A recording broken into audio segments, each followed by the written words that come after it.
नमस्कार दोस्तों, मेरा नाम सुमित कुमार। मैं एक्सीलेंट पॉइंट कोचिंग सेंटर से आपका स्वागत करता हूं। जैसे कि हम पढ़ने जा रहे हैं आज महमूद गजनवी, और जो कि हमने कल पढ़ा था क्या, भारत पर अरबों का सर्वप्रथम सफल आक्रमण, जो सबसे पहले मोहम्मद बिन कासिम ने 712 में किया था। और आपने देखा किस तरीके से मोहम्मद बिन कासिम ने भारत पर किस तरीके से आक्रमण किया और सिंध के राजा दाहिर की हत्या करके और उसकी दोनों बेटियों को वहां पर ले गया, और किस तरीके से उसकी खुद की भी हत्या हो गई। ठीक है, तो उसके बाद हम आगे आज चैप्टर शुरू करते हैं महमूद गजनवी, जो इतिहास का चैप्टर 3 है। महमूद गजनवी।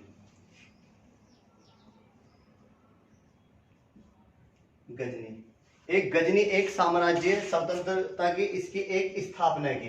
किसने की थी? एक अल्पतगीन नामक एक सरदार ने।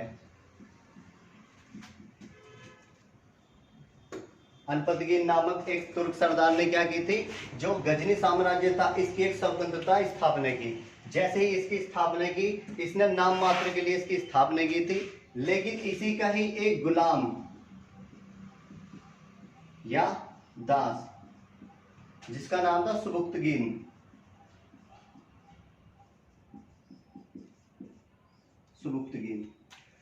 अब जैसे ही अल्पतगीन की मृत्यु हुई और तुरंत गजनी की गद्दी पर कौन बैठा? सुबुक्तगीन।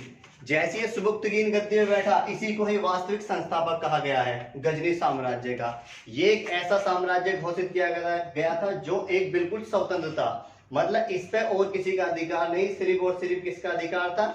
जो इसका संस्थापक था। सबसे पहले अल्पतगीन था, फिर इसके बाद में इसका गुलाम, दास या इसका दामाद भी कहा जाता है इसको, जिसका नाम था सुबुक्तगीन। सुबुक्तगीन का ही एक छोटा पुत्र था, इसका एक पुत्र था जिसका नाम था महमूद गजनवी।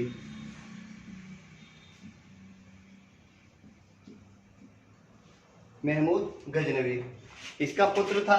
जैसे ही सुबुक्तगीन की मृत्यु हुई और मृत्यु होने के बाद में महमूद गजनवी जो गजनी साम्राज्य था उसकी गद्दी पर बैठा। लेकिन उससे पहले क्या हुआ? जो सुबुक्तगीन था, और आपको पता है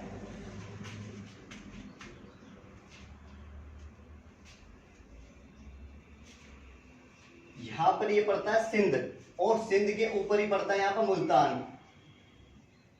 मुल्तान से ऊपर ही यहाँ पर अफगानिस्तान वगैरह जितना भी एरिया है, यहाँ पर क्या बसा हुआ था? ये गजनी साम्राज्य। जैसे यहाँ पर बसा हुआ था, तो मुल्तान का जो शासक था उस समय वो था जयसिंह।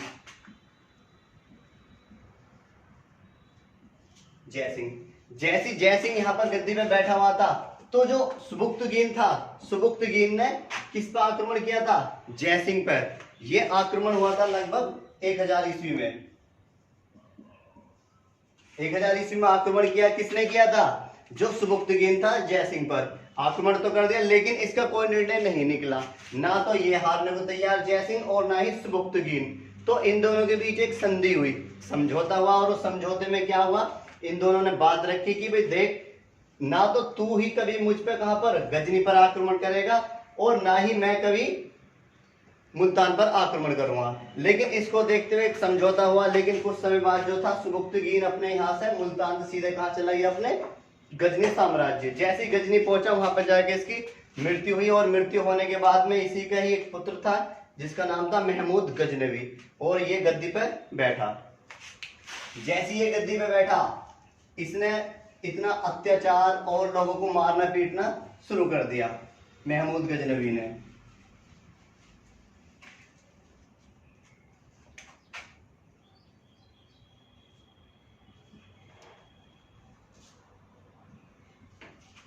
जैसे ये गद्दी पे मैं बैठा महमूद गजनवी, तो सबसे पहले इसने क्या किया?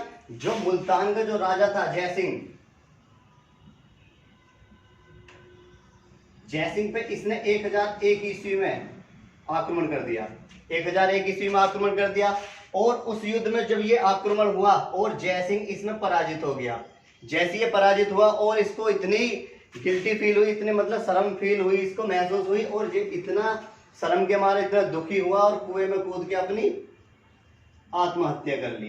ये एक पहला भारतीय था जिसने कुएं में कूद के अपनी आत्महत्या की, क्योंकि ज्यादा एकदम इसके बाप से तो हारा नहीं, लेकिन इससे हारा, तो इसे इतनी शर्म फील हुई, महसूस हुई, और तुरंत ये कुएं में कूद के अपनी आत्महत्या कर ली।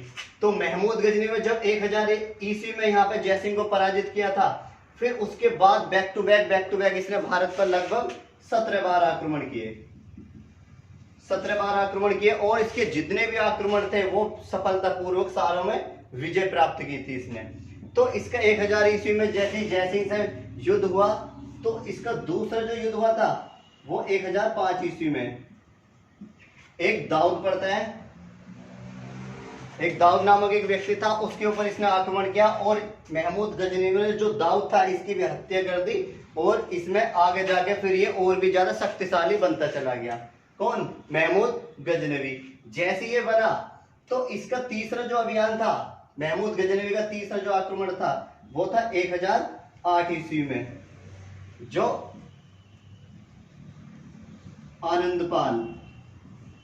आनंदपाल एक राजा था। वो राजा कौन था? जो जयसिंह था, जयसिंह का ही एक पुत्र था आनंदपाल। और आनंदपाल ने सोचा था कि मुझे अपने पिताजी का बदला लेना, इसने मेरे पिताजी को मारा था महमूद गजनवी ने।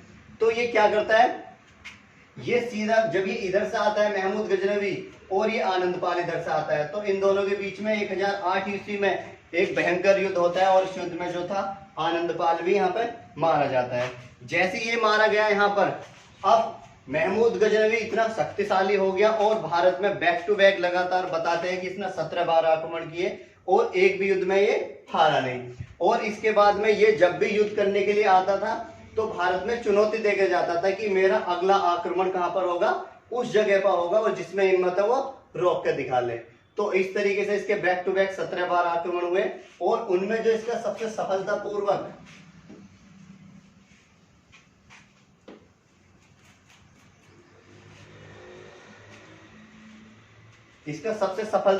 यह बताते हैं कि सबसे शक्तिशाली जो इसका आक्रमण हुआ था वो हुआ था सोमनाथ के मंदिर पर।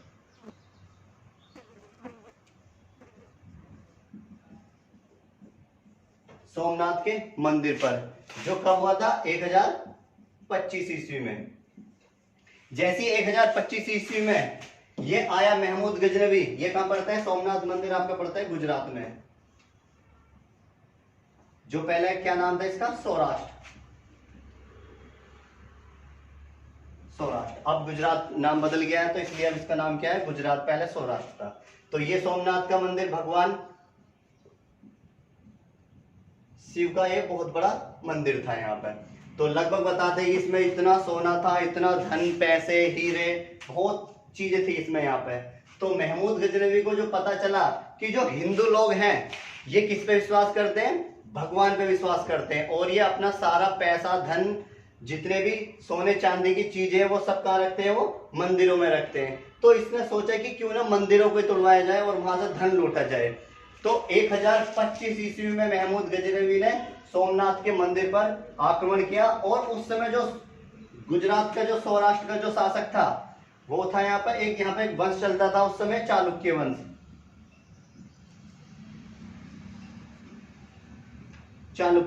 और चालुक्य वंश का जो उस समय सबसे प्रतापी जो राजा था यहाँ का वो था भीम प्रथम,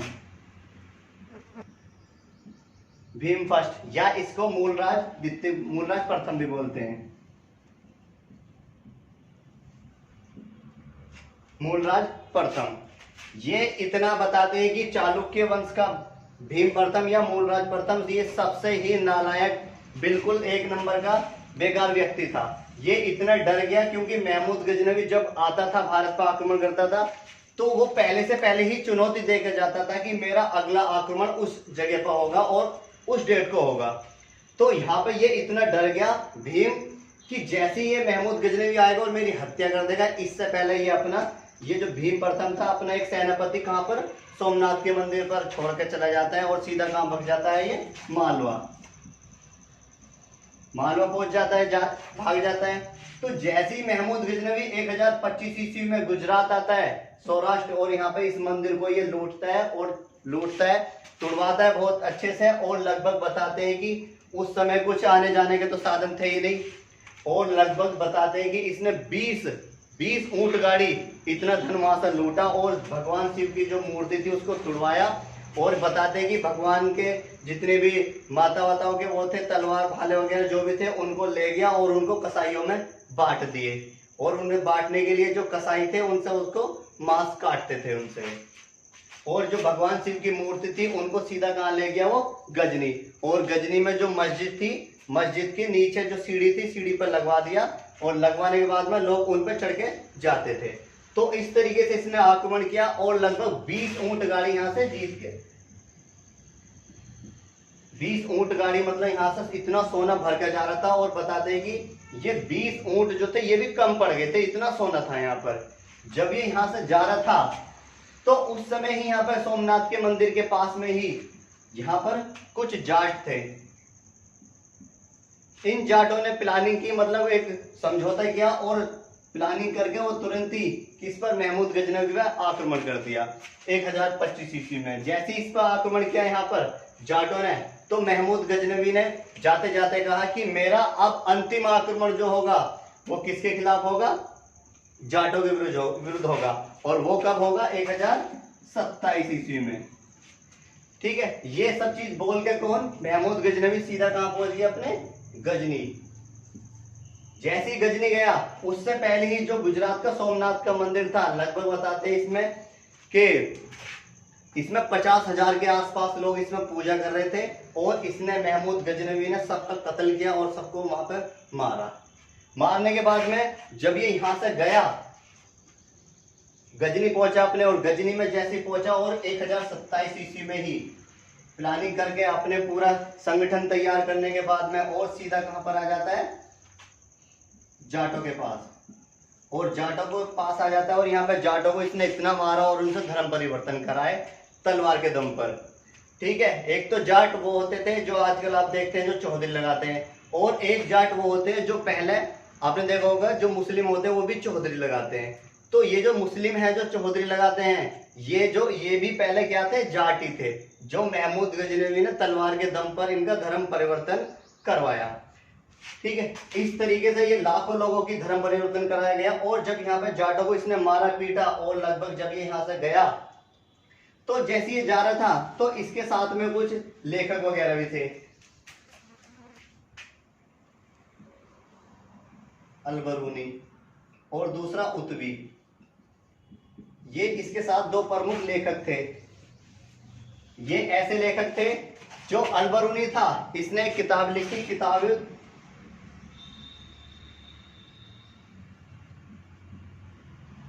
किताबुल हिंद। और जो उत्वी था इसने किताबुल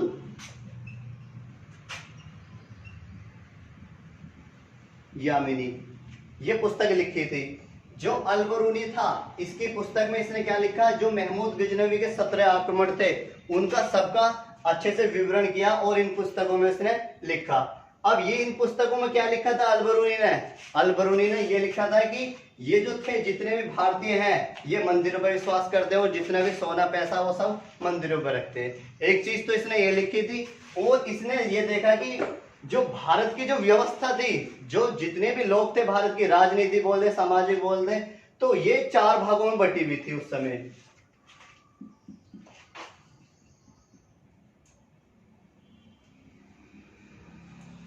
ब्राह्मण, क्षत्रिय, वैश्य, शूद्र। इन 4 भागों में क्या था, ये भारत की पूरी राज व्यवस्था बटी हुई थी। मतलब क्या था, जिस समय ये वैदिक सभ्यता आई थी, वैदिक काल आया था, उससे पहले क्या था, जो भारत की जो व्यवस्था थी वो थी कर्म के आधार पर। और आज वैदिक सभ्यता के बाद में कैसी हो गई, जन्म के आधार पर। मतलब उस समय जो वैदिक सभ्यता से पहले जो था, अगर ब्राह्मण का बेटा था, अगर उसको कुछ पढ़ना लिखना नहीं आया तो वो किस श्रेणी में आता था, शूद्र की श्रेणी में। अगर शूद्र का बेटा है और वो अच्छा पढ़ लिख गया और विद्वान कहलाया तो वो क्या कहलाएगा, फिर ब्राह्मण कहलाएगा। अगर उसको वो भी नहीं आया, पढ़ा लिखा नहीं गया, ब्राह्मण का बेटा, तो अगर उसको तलवार भाले चलाने अच्छे से आए तो वो क्या कहलाएगा, फिर क्षत्रिय। अगर क्षत्रिय भी नहीं बना पाया, मतलब तलवार भाले चलाना नहीं सीखा, तो वो क्या कहलाएगा, वैश्य। वैश्य क्या होता है, व्यापारी। जो व्यापारी बनिए वगैरह होते हैं तो वो व्यापारी होता था। तो उससे वैदिक सभ्यता से पहले ये कर्म के आधार पर थी, लेकिन आज जन्म के आधार पर है। मतलब अगर ब्राह्मण का बेटा है और उसको कुछ नहीं आता तो क्या कहलाएगा? वो ब्राह्मण का ही बेटा है। अगर शूद्र का बेटा है और अच्छा पढ़ लिख गया, बहुत अच्छा विद्वान कहलाया, लेकिन क्या कहलाएगा? फिर भी शूद्र ही कहलाएगा। तो उस समय की जो व्यवस्था थी भारत की, इस तरीके की व्यवस्था थी। ठीक है, ये किसने बताया? जो अल-बरूनी की किताबुल हिंद पुस्तक थी, उसमें ये सब चीज लिखी हुई थी। ठीक है, अब होता क्या यहाँ पर, जब ये गया महमूद गजनवी अपने वहां पर गजनी पहुंचा और लगभग 1030 ईस्वी में बुढ़ापा ज्यादा हो गया, और बुढ़ापे होने के साथ में एक बीमारी हुई। बीमारी के कारण इसकी क्या हो गई? 1030 ईस्वी में गजनी में क्या हो जाती है? इसकी मृत्यु हो जाती है। ठीक है, कल हम पढ़ते हैं जो आपका मोहम्मद गोरी आया, और मोहम्मद गोरी ने तलवार के दम पर कितने लाखों लोगों को धर्म परिवर्तन कराया, और उसके बाद में जो मोहम्मद गोरी ने कैसे भारत में प्रवेश किया, और जो भारतीय लोग थे और धीरे धीरे उन्होंने क्या करा? महमूद गजनवी की सहायता की, और भारत में जो था पृथ्वीराज चौहान की हत्या कराई, और धीरे धीरे भारत में इन सब का कब्जा हो गया था। धन्यवाद, आज के लिए इतनी काफी।